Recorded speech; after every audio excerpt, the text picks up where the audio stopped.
चलिए शुरू करते हैं एक नई कहानी। भेड़ियों के झुंड की नई नेता। एक विशाल बर्फीले पहाड़ों के बीच में एक युवा भेड़िया रहती थी जिसका नाम कीरा था। कीरा बहुत मजबूत थी, तेज थी और उसका सपना था कि वो अपने झुंड की नेता बने। लेकिन उसके झुंड में वही नेता बन सकता था जो बुद्धिमानी, धैर्य और साहस दिखाए। कीरा साहसी थी लेकिन थोड़ी उतावली भी थी। अक्सर बिना सोचे समझे काम में कूद जाती थी। एक दिन झुंड के नेता, एक बूढ़े भेड़िया जिसका नाम शेष था, उसने तय किया कि अब अपने उत्तराधिकारी को चुनने का समय आ गया है। उसने सभी युवा भेड़ियों को इकट्ठा किया और कहा, नेता बनने के लिए तुम्हें एक परीक्षा पास करनी होगी। तुम सभी के पास एक दिन और एक रात का समय हो कि तुम झुंड के लिए खाना लाकर दिखाओ। याद रखना, सच्चा नेता सबसे पहले झुंड के बारे में सोचता है। कीरा बहुत उत्साहित थी और तुरंत दौड़ पड़ी। खुद को साबित करने के इरादे से उसने योजना बनाई कि वो सबसे बड़ा शिकार पकड़ेगी ताकि सब प्रभावित हो जाए। जब वह पहाड़ों में और आगे बढ़ी तो उसने एक मजबूत पहाड़ी बकरी को देखा, लेकिन चाहे जितनी भी कोशिश करे बकरी उससे तेज से भाग जाती। रात होते होते कीरा थक गई और भूखी भी थी और उसने अपने पास के झुंड को दिखाने के लिए कुछ भी नहीं था।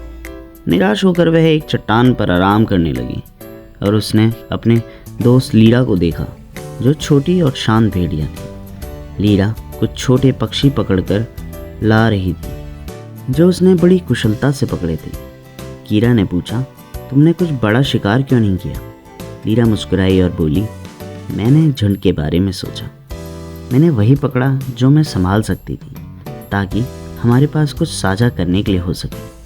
कीरा को एहसास हुआ कि वह केवल दूसरों को प्रभावित करने में लगी थी, जबकि लीरा ने पूरे झुंड की ज़रूरतों के बारे में सोचा।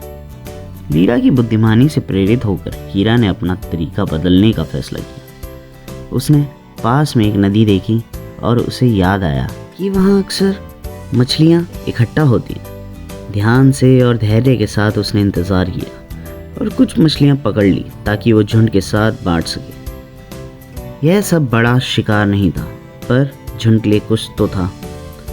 अगली सुबह झुंड इकट्ठा हुआ ताकि देखे कि हर युवा भेड़िया क्या लेकर आया है। सेज ने कीरा और लीरा के प्रयास और उनकी विचारशीलता को देखा। उसने सहमति से सिर हिलाते हुए कहा, आज मैंने देखा कि कौन अपने गर्व से उठकर झुंड के बारे में सोचता है। यही एक सच्चे नेता की पहचान है।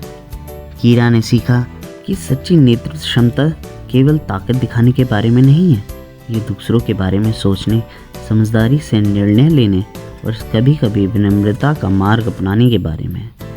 उसके बाद से वह एक सम्मानित नेता बन गई जो हमेशा अपने झुंड को खुद से पहले रखती थी। इस कहानी से हमें यह शिक्षा मिलती है कि सच्ची नेतृत्व क्षमता दूसरों की सेवा करने में है, खुद को साबित करने में नहीं। सबसे अच्छे नेता वही होते हैं जो अपने गर्व से ऊपर उठकर समूह की ज़रूरतों के बारे में सोचते हैं। आशा करता हूँ कि आपको यह कहानी अच्छी लगी होगी। ऐसी और कहानियाँ सुनने के लिए आप हमारे पेज को लाइक कर सकते हैं, शेयर कर सकते हैं और सब्सक्राइब कर सकते हैं। चलिए मिलते हैं आपसे एक नई कहानी के साथ। धन्यवाद।